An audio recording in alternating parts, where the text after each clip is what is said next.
Boa noite, meus irmãos. Estamos aqui para mais uma aula, né? Estamos findando o nosso livro Aprendiz do Evangelho e hoje nós vamos para a 21ª aula, as Epístolas Universais, parte a Epístola de João Batista. Então, nesse início de aula, eu peço que nós fechemos os nossos olhos e pedimos que o Senhor Jesus nos envolva com uma luz bonita, como Ele tem nos envolvido todos os dias de nossas vidas, e que nós possamos pôr em prática todo o ensinamento trazido por essas cartas. Hoje nós vamos falar de João Batista e de Tiago, esses discípulos maravilhosos que caminharam com Jesus e trouxeram muita coisa para nós aprendermos. Graças a Deus. Então vamos lá.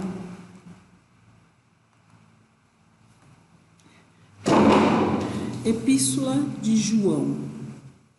Dentre as 7 epístolas universais, 3 são atribuídas ao apóstolo João, que, além do quarto evangelho, também seria o autor da Apocalipse.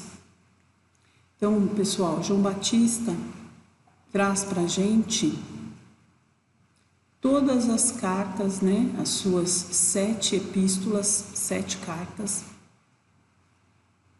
E no Evangelho, ele tem 4 evangelhos e o livro Apocalipse. Sabemos, então, nós vamos estudar junto com o que ele nos trouxe, como foi essas cartas, né? Quais foram as escolhidas, e vamos interiorizar para nós conseguirmos colocar um pouquinho que seja em prática. Então, na primeira epístola de João, esta primeira carta, é marcada pela exortação. Logo no início, João se apresenta como apóstolo e testemunha viva de Jesus histórico, ao dizer: o que ouvimos e o que vimos com nossos olhos é de contemplarmos e que nossas mãos apalparam. Então, aqui ele traz para nós, logo no início, a reafirmação da natureza carnal de Jesus, né? Que Jesus esteve entre nós, né? Na época entre os homens, e depois ele teve a sua volta à pátria espiritual. E João Batista nunca negou isso. Ele sempre afirmou a presença de Jesus como o Filho de Deus. Caminhar na luz. Caminhar na luz é nós conseguimos ter clareza, né? Ter um discernimento dos nossos pensamentos. Deus é luz e nele não há treva alguma. Se dissermos que estamos em comunhão com ele e andamos nas trevas, mentimos e não praticamos a verdade. Então, meus irmãos, olha, a gente sabe que Deus é luz. Deus é o Criador do universo, né? E nesse caminhar na luz, a gente traz os atributos de Deus, que são, todos nós já ouvimos dizer que Deus é eterno, Ele é infinito, Ele é imutável, Ele é imaterial, Ele é único, Ele é todo-poderoso e soberanamente justo e bom. Então esses são os atributos de Deus que nós vamos trazer para a nossa vida, né? Pensando sempre e usando da melhor forma com a nossa inteligência e sempre procurando fazer o que é bom para o seu próximo e bom para você mesmo, né? Observar os mandamentos, especialmente o da caridade. Então, quando a gente observa os mandamentos, João pede para nós olharmos com um olhar sincero, um olhar fraterno para a caridade. Porque esta é a mensagem que ouviste desde o início, que nós amemos uns aos outros. Então, especialmente a caridade, porque para nós fazermos caridade, nós temos que fazer inicialmente para nós mesmos. E aí nós vamos conseguir fazer uma caridade para o nosso próximo. Eu só consigo auxiliar quando eu estou bem. João lembra que aqui o principal ensinamento do Mestre de todas as grandes virtudes decorrem da caridade. Então, se nós lembrarmos de colocar a caridade em prática, nós já estamos tentando fazer o maior mandamento que Jesus nos ensinou. Não é fácil conhecer a Boa Nova, né, e estar nela, mas aos poucos a gente vai tentando e colocando ela em prática. Essa é a verdade. Dentre os ensinamentos de Jesus, ressalta-se o amor ao próximo. Eis o maior mandamento: amar a Deus sobre todas as coisas e ao próximo como a si mesmo. Então, este mandamento resume tudo sobre a caridade, né? Ele traz para nós que nós temos que lembrar que Deus é o Criador do universo, né? E se eu quero ficar bem, eu tenho que fazer para o meu próximo o que eu quero para mim. E aí eu vou conseguir colocar sempre em prática a caridade. Os falsos profetas da erraticidade. João vem nos trazendo aqui várias situações que a gente já veio falando em outras cartas, né, em outras epístolas, que entre nós sempre vai aparecer falsos profetas. Então ele nos alerta dizendo assim: amados, não acreditais em qualquer espírito, mas examinai o espírito para ver se são de Deus, pois muitos falsos profetas vieram ao mundo. Então, no nosso meio, tem pessoas que falam muito bem, que conseguem ter o domínio da palavra, mas isso é da boca para fora. E aí, Jesus, quando esteve entre eles, Jesus conseguiu fazer vários espíritos que ainda não tinham aprendido o necessário, né, voltassem para a sua pátria, a pátria espiritual. Mas qual pátria? A pátria que ele se afinizou para estar. Nós sabemos que nós temos que trilhar um caminho de pensamentos bons, de atitudes boas, de caridade, para não cairmos em situações difíceis quando sairmos do mundo terrestre para a pátria espiritual. Então, Jesus, quando andou por aqui, ele sempre fez e queria que os apóstolos também fizessem caridade. Qual caridade?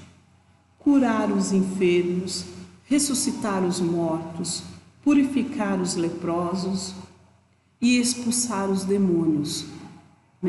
Essa palavra demônio era usada na época, mas a gente sabe muito bem, quem já vem estudando, que é uma palavra igual a todas as outras, né?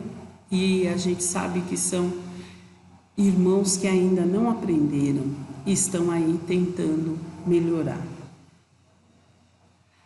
A fonte da caridade. Jesus ensina seus discípulos com esta frase: não veio para ser servido, mas para servir. Então, quando Jesus usou essa frase, ele mostrou aos discípulos que estavam à sua volta que nós não podemos achar e se colocar em determinadas posições e ali fazer por onde todas as pessoas nos sirva tudo, achando que nós somos melhores que os outros. Mas aos olhos do nosso Pai que está no céu, não é bem assim. Nós somos todos iguais. Estamos aqui como os filhos queridos que somos para aprender, para melhorar, para perder o orgulho, a vaidade. Então, quando Jesus disse essa frase, que ele não veio para ser servido, mas para servir, os discípulos ficaram de boca aberta. Mas a partir desta frase e com o exemplo dele, com a postura, com a atitude, ele mostrou como que era servir ao próximo, né? Então, os discípulos aprenderam a lição, tornando-se cada vez mais grandes servidores, com coragem, sem agressões, aproximando-se do amor, do perfeito amor. Então, Jesus foi inserindo neles, com o exemplo, o que nós precisamos aprender, né? Estamos aqui aprendendo. Agora vamos ver se nós vamos conseguir e temos que tentar colocar em prática.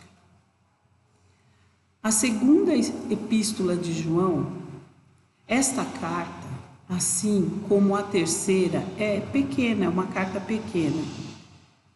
João se autodenomina o ancião. Então, João chama tanto a segunda carta como a terceira carta de o ancião. E entre essas cartas, as duas cartas, ele traz, na segunda ele traz para a gente a vigilância. Cautelai-vos para não perderdes o fruto do nosso trabalho, mas, ao contrário, receber a plena recompensa. Então, quando ele fala sobre a vigilância, é que nós temos que estar atentos para receber. Quem trabalha quer receber, mas esse receber aqui não é receber monetário, não, é receber os frutos futuros que nós estamos começando a plantar a nossa colheita agora. Então, essa recompensa virá quando nós estivermos lá na pátria espiritual. Nós temos que fazer o nosso melhor agora e temos que ter vigilância, temos que ter bom ânimo, ser homens e mulheres de atitudes para que o nosso trabalho dê frutos. O outro tópico é a fidelidade. Tudo o que avança e não percebe na doutrina do Cristo não possui a Deus. Então, nós temos que ser fiel à doutrina cristã. Lembrar sempre de fazer o nosso melhor aonde nós estivermos. É necessário que nós nos mantemos alertas, voltado para a doutrina cristã. Por quê? Porque senão nós vamos deixar tudo que Jesus fez passar por nós como se nada tivesse sido feito. Então nós vamos ter que ter uma integridade sobre a doutrina e levar sempre, procurar a escrita e o ensinamento de Jesus. E através desse ensinamento nós vamos dar os nossos passos, né? Porque se nós começarmos a misturar tudo, a gente se perde no meio do caminho, né? E nós, como estamos na doutrina cristã, e especialmente espírita, o ensinamento está aqui. Precisamos ter fidelidade com Jesus e permanecer sempre com Deus. Então, assim, lembrarmos de quem foi Jesus, o que Ele colocou na prática, na vivência da vida dele e tentarmos seguir os passos dele. Na terceira epístola de João, o ancião, ele traz para nós uma união da comunidade. Então, aqui, essa frase que ele nos fala é porque ele já se dirigia aos irmãos quando ele ia falar com quem estava à sua volta de filhos. Ele já tinha esse olhar caridoso, meus filhinhos, né? Então, numa união da comunidade, não há alegria maior para mim do que saber que os meus filhos vivem na verdade. Então, quando ele fala isso, ele está dizendo que assim, que verdade era essa? É a verdade de Cristo. O caminho foi ensinado e ele ficava muito feliz em ver os filhos caminhando na verdade de Cristo e fazendo o melhor. Sempre trazendo uma união, sendo fraterno uns para com os outros. Aí ele traz um alerta: amor aos estrangeiros. Caríssimos, procedes fielmente agindo assim, com teus irmãos, ainda que os estrangeiros. Então, meus irmãos, nós estamos em 2020, um passinho só para 2021, né? E até hoje nós ainda vemos povos brigando locais, pessoas ainda com a mesma atitude. Ele não é nada meu não, ele nasceu em outro país. Ele nasceu lá no Nordeste. Ele nasceu no Sul. Então, assim, as pessoas acabam fazendo separações desnecessárias, porque aos olhos de Deus somos todos filhos dele. Ele não trata nenhum diferente do outro. E a gente não tem que ficar valorizando hábitos, costumes, trazendo determinadas separações por conta disso. Porque o espírito é que vai voltar à pátria espiritual. A carne vai para o túmulo e o espírito vai levar tudo de conhecimento e de bom comportamento e de boa atitude e de tudo que ele fez de melhor, o seu aprendizado, o seu estudo, o seu caminho, né, de sabedoria aqui da Terra. Isso o espírito leva, juntamente com a inteligência que nós temos. Então é isso que nós precisamos, meus irmãos. Sempre estar dentro da lei do amor. Agora, na parte B, nós vamos falar sobre outro discípulo, Tiago. Logo na introdução aqui no nosso livro, fala sobre vários Tiagos. Então eu vou pedir para vocês, se vocês tiverem oportunidade, deem uma lida quando eles iniciam aqui a parte B, falando de Tiago. Porque Tiago teve vários Tiagos, esse nome foi usado na Bíblia em vários lugares também. Então aqui eles explicam logo na introdução.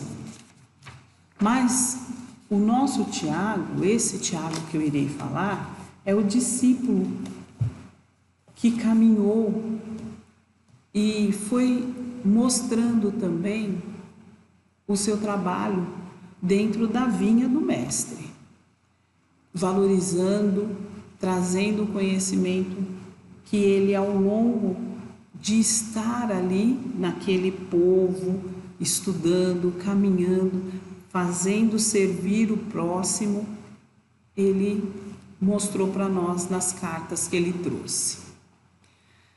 A epístola de Tiago é uma das que mais geram debates entre os estudiosos para a definição de seu autor.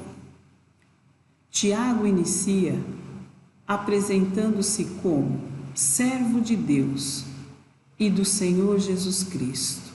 Então ele já chega, as cartas dele já vai mostrando que ele se denominava um trabalhador na vinha do mestre. Ponto. E aí, a partir disso, que foram vendo as cartas dele e foram vendo as bem-aventuranças que ele foi fazendo ao longo da vida. Então, ele traz para nós a paciência diante das provações. Bem-aventurado o homem que suporta com paciência a provação, porque, uma vez provado, receberá a coroa da vida, que o Senhor prometeu aos que o amam. Então, aqui, quando fala da paciência, nós sabemos muito bem que em todos os lugares existem aflições. Você seja rico, você seja pobre, você esteja no seu trabalho, você seja jovem ou velho, você seja homem ou seja mulher, de vez em quando você tem que exercer a sua paciência. E como é que a gente exerce essa paciência? Nós exercemos essa paciência com renúncia e abnegação. Quando nós aprendemos a ouvir e não nos pronunciarmos de imediato e buscar melhores palavras, buscar ali naquele momento que talvez a nossa paciência está se esvaindo, buscar uma tranquilidade, nós já vamos estar tentando pôr em prática a paciência diante de uma provação, né? E ele traz para nós isto, e nós sabemos que nós espírita já foi muito explicado para nós como se comportar perante as atribuições da vida, né? Bem-aventurado que tenha a oportunidade de provar a sua fé e a firmeza e a sua perseverança e a sua submissão à vontade de Deus, porque eles terão centuplicados as alegrias que lhe faltam na terra, e após o trabalho virá o repouso. Então, se nós tivermos a oportunidade de provar a nossa fé, a gente sabe que toda a tribulação da vida, depois vem o repouso, vem a tranquilidade, quando nós aprendemos a lição, porque senão nós vamos ficar repetindo ela. Aí é porque nós ainda não aprendemos. Então, vamos aprender a colocar a paciência em prática. De que forma? Pedindo, nos momentos mais difíceis, orando a Deus. E pedindo boas palavras, não se exaltando, aprendendo a beber a água do Chico, né? Lembra lá no nosso lar? Não era para ficar falando aí, não, põe essa água na boca, segura na boca, não engole. Por quê? Porque ali você vai ouvir e você não vai poder falar. Aí você vai aprender a colocar a paciência em prática. Afabilidade. Isto podeis saber com certeza, meus amados irmãos, que cada um esteja pronto para ouvir, mas lento para falar e lento para ecolorizar-se, pois a cólera do homem não é capaz de cumprir a justiça de Deus. Então, lento para falar, pronto para ouvir. E se a gente perde a paciência, a gente vai tudo por água abaixo, né? Então há a necessidade de nós irmos nos preparando perante as situações difíceis das nossas vidas, sempre orando, sempre pedindo para pôr a nossa fé, trazer essa fé que nós carregamos dentro de cada um de nós, cada um do seu jeito, nas horas necessárias, né? No Evangelho segundo o Espiritismo encontramos uma síntese: a benevolência para com o seu semelhante é fruto do amor ao próximo e produz a afabilidade, a doçura, que são sua manifestação. Então, no Evangelho segundo o Espiritismo, nós já encontramos essa afabilidade. Então, cabe a nós lermos, buscar, estudar e, o mais importante, colocar em prática. Tiago traz para nós também a religiosidade. Com efeito, a religião pura, sem mácula diante de Deus, nosso Pai, consiste nisto: visitar os órfãos, as viúvas em suas atribulações. Guarde-se, livre-se de corrupção do mundo. Então, há necessidade da gente ter o olhar aqui, dentro da nossa religiosidade, das pessoas que necessitam. E aí nós vamos fazer sempre o nosso melhor. E se nós deixarmos, o mundo nos corrompe. Nós vamos ser engolidos pelo mundão, e nós não conseguimos fazer nada. A fé sem obra é morta. Meus irmãos,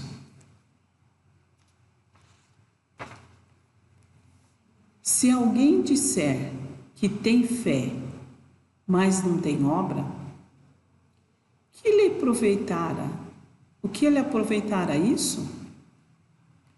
Acaso a fé poderá salvá-lo?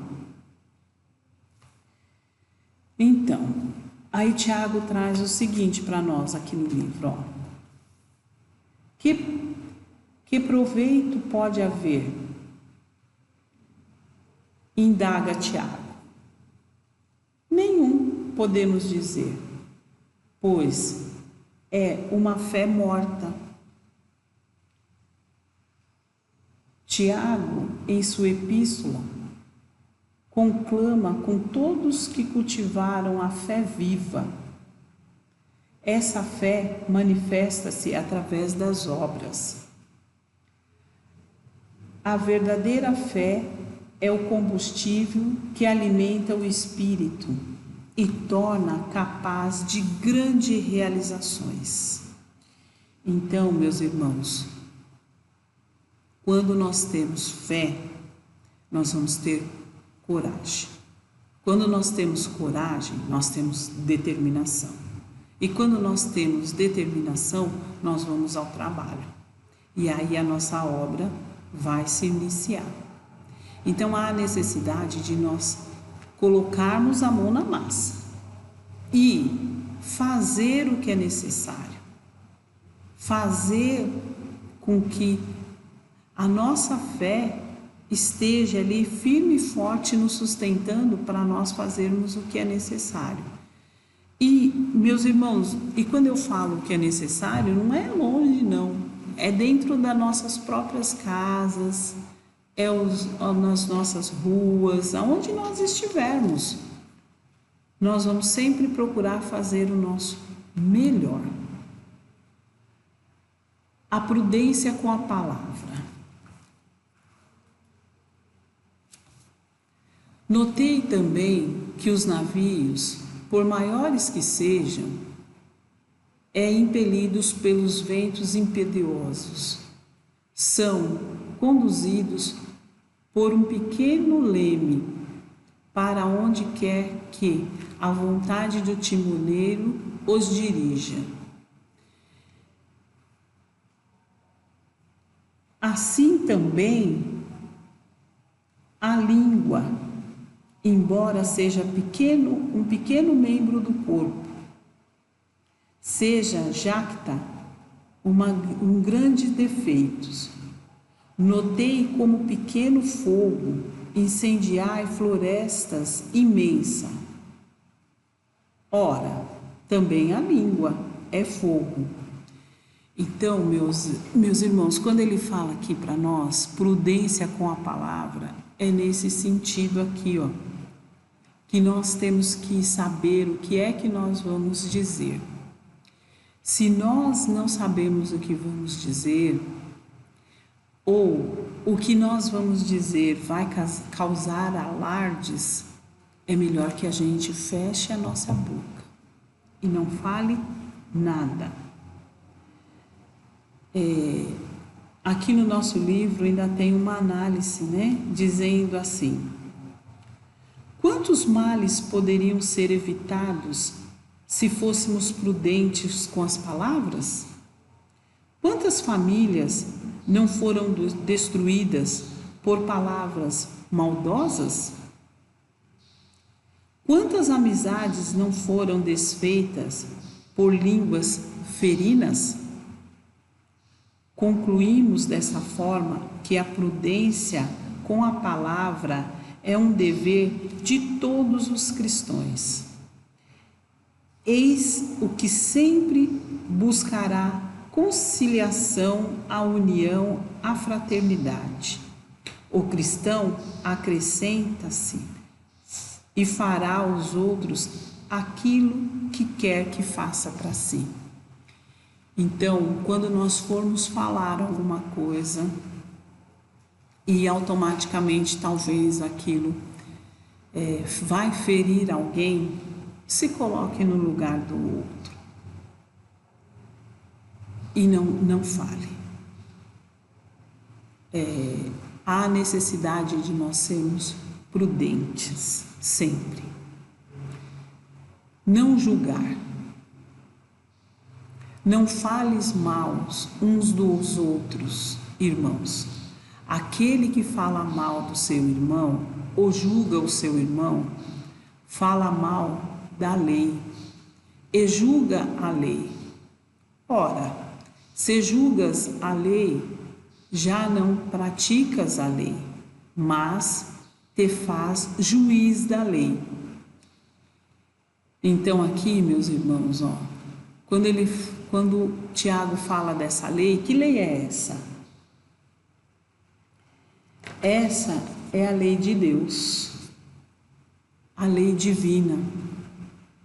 E quando nós se colocamos no lugar de juiz, isso em qualquer situação, aí a gente se acha no direito de falar, sim. Falar o que eu acho do meu irmão, o que eu acho daquela situação, é o meu posicionamento como juiz. Só que a gente não tem que julgar ninguém. A gente não tem que julgar ninguém e a gente tem que pôr a lei do amor em prática. Então, a partir de agora que nós estamos ouvindo isso, não julgar,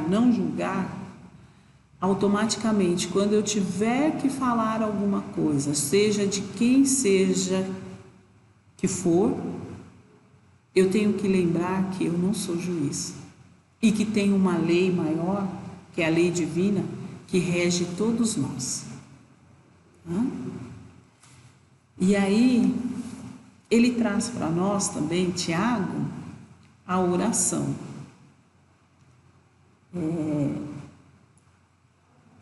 Aí ele comenta: sofre alguém dentro de vós um contratempo? Recorra à oração. A oração fervorosa do justo tem grande poder.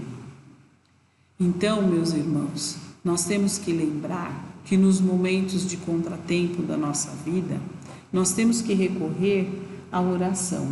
E uma oração bem feita e bem sentida, se nós tivermos merecimento, essa oração, os nossos irmãos espirituais que nos acompanham vão estar ali nos orientando da melhor forma. Quem não tem contratempo? Todos nós temos. Agora, nós temos que sempre lembrarmos que nós estamos sendo seguidos sempre por outros irmãos da espiritualidade. E esses irmãos, quem vai dizer se é um irmão que vai nos orientar no caminho do bem, que vai fazer com que a gente coloque em prática a oração, não julgar, ter boas palavras, ter tudo o que o Tiago nos disse, somos nós mesmos, com as nossas atitudes. Quando nós nos ligamos espiritualmente com alguns irmãos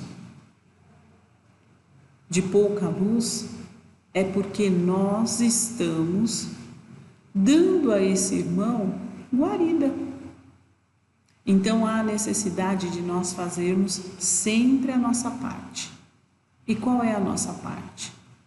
Caminhar dentro da senda do bem, querendo o amor ao próximo, fazendo sempre o melhor, orando nos momentos mais difíceis, não perdendo a paciência, sempre colocando ela em prática, estudando, fazendo as nossas orações todos os dias e agradecendo sempre, agradecendo pelo dom da vida.